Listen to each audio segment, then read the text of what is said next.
Hey, everybody, it's Eddie from Tokyo. This is your cryptocurrency update from Japan. And if your project or projects are still in the red, you might just hang on momentarily because we are going back into the green. Bitcoin has started to move up again. It's inching towards 49,000, pulling over 50 of the top 100 with it. And so the total market cap right now is at 2.17 trillion, and total DeFi volume, 18%. We are getting so close to that 20% that I said we would be at by the end of the year. Who knows? In 2022, we could see it go to 22 or 25% of the volume. Bitcoin's dominance, just 42%. All right, I want to thank everyone, really, yesterday for the great comments in the video.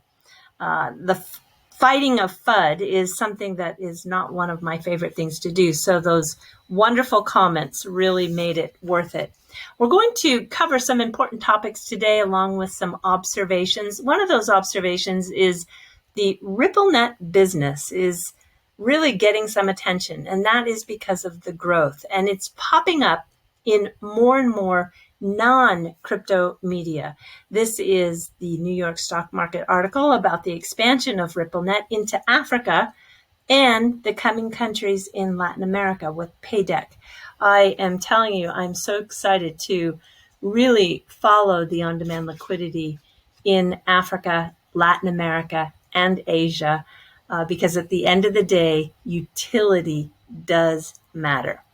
And then we have the article that XRP Crypto Wolf found. It's another piece on Brooks and Twistle, a Q&A this time, heavy on the use of XRP in the on-demand liquidity corridors in the Asia Pacific.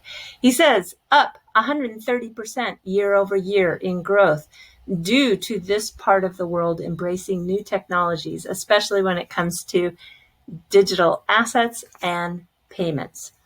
Fighting the good fight is Leonidas. Leonidas, I'm so happy to see you back active again. Wow, this video that you found of Gensler in 2018 is wonderful. Yes, it put Ripple's fair notice defense in an even stronger position. Brad Garlinghouse replied, I love Twitter. Attorney Jeremy Deaton, he has done something very good, very creative. He has posted by various people in the XRP Army this timeline with the clips that are found that I think will be very valuable for the defense and also for the now 20,000 XRP holders that have joined the lawsuit. That is a new number that was just announced. And here we have an article text story. They cite DAI, Charles Gasparino, and John Deaton having a headline that predicts Ripple will win and could have a positive effect on the price of XRP. So you see, the SEC is trying to say that Ethereum is not a security because it is efficiently decentralized. No, it is not. Not at all. I posted this clip today that shows Vitalik talking about how they are considering the moving away from proof of work, and they're going to abandon this 50 billion base layer that people know and love, he says, and we consider it better to make the change. There is no doubt that this project is still being driven by just a few people. And it's still a leap people have to take. Yeah, the leap is the miners. They don't want to do it, but I can tell you it is going to happen because of who is driving this project. It's also a perfect example that Ethereum is still in the middle of building out their solution. So remember they said that Ripple hadn't effectively built their solution out yet, and they were just in the process of fundraising. Well, let me tell you something. Ethereum hasn't even finished building out their solution. And here you have, I just want to show you, this is just unbelievable. This video clip here, talk a bit about this is going to prove two things. It's going to prove, of course, that Ethereum did do an ICO because of the fundraise.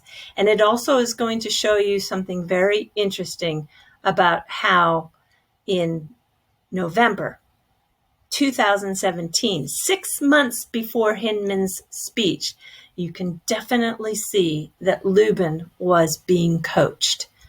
Totally. It's so obvious. Have a listen. Let's go here. About the funding model. So we will have a fundraiser for 2 months starting February 1st. It will be available at funds.ethereum.org. So the idea is that part of the initial issuance will be 1,000 Ether for 1 Bitcoin, or up to 2,000 Ether for 1 Bitcoin if you get in early to compensate for the increased risk. I thought we could maybe just start off with like a basic definition of what an ICO is. Rebecca, do you want to maybe take this? Yeah, I'll give it a shot, and you guys feel free to jump in. So just in the most basic level, it's another way to raise money. You don't have to give away equity. You don't have to take in debt. You don't have to, mortgage your house, your firstborn. And it's a way to really tie the consumer to your business and your product. So you're giving away basically a good or service tied to your product. And then you create sort of a group of evangelists out there that have the same goal that you do, which is to have that value go up over time. Yeah, so our legal team and all of our legal advisors are not comfortable with the term ICO. There are different kinds of token launches. Some of them can be tokenized securities. Some of them can be utility tokens or protocol tokens. If you're issuing a utility token and the SEC, based on your legal work, the SEC would not deem that to be a security, you don't want to start using language that might lead a potential token purchaser to believe that there's some sort of security aspect to it. And so the SEC looks very carefully at the utterances that you make. And so using ICO, which sounds a lot like IPO, could be a little bit misleading to a token purchaser. Yeah, so I don't even want to play this third clip because I've just personally had enough. It's worse than fighting FUD to do this. But there's also another clip that I found that is from May 24th, a Bloomberg interview where Lubin is quite sure, and this is 21 days before the Hinman speech, he is quite sure, absolutely, that Ethereum is not a security, but a consumer token. So anyway, I had enough. I don't want to play any more of those. What I do want to show you is that the SEC is bragging about the money that they've paid out to whistleblowers. I think, really, seriously, can I just blow the whistle on the SEC? I think that would be more appropriate. So we're jumping to the fluff, everyone. And it is kind of a continuation from yesterday because, wow, I got a lot of response, too, on the taking of the trains, and especially the luxury trains here in Japan. And this is one that I highlighted that I picked out because I want to take my father on here when he comes to visit, which he says he wants to come and do again. And Safir Odorico is the one that I have chosen. And let me just show you where it departs from. You can catch it either in Shinjuku or Tokyo or Yokohama.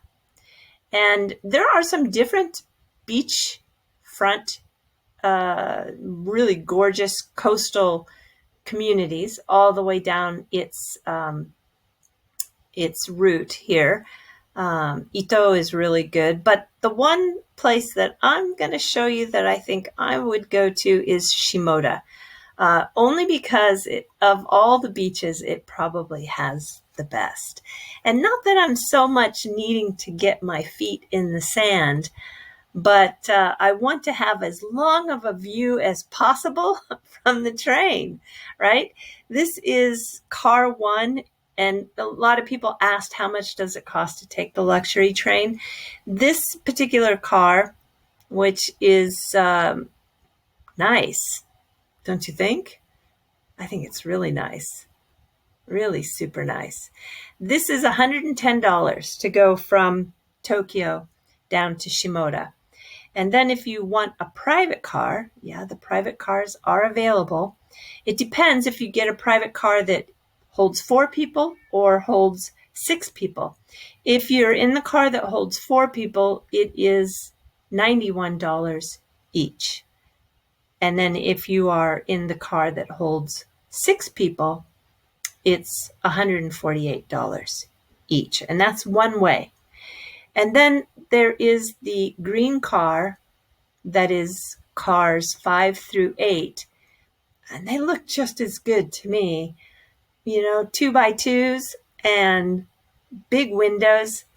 This is $80 one way.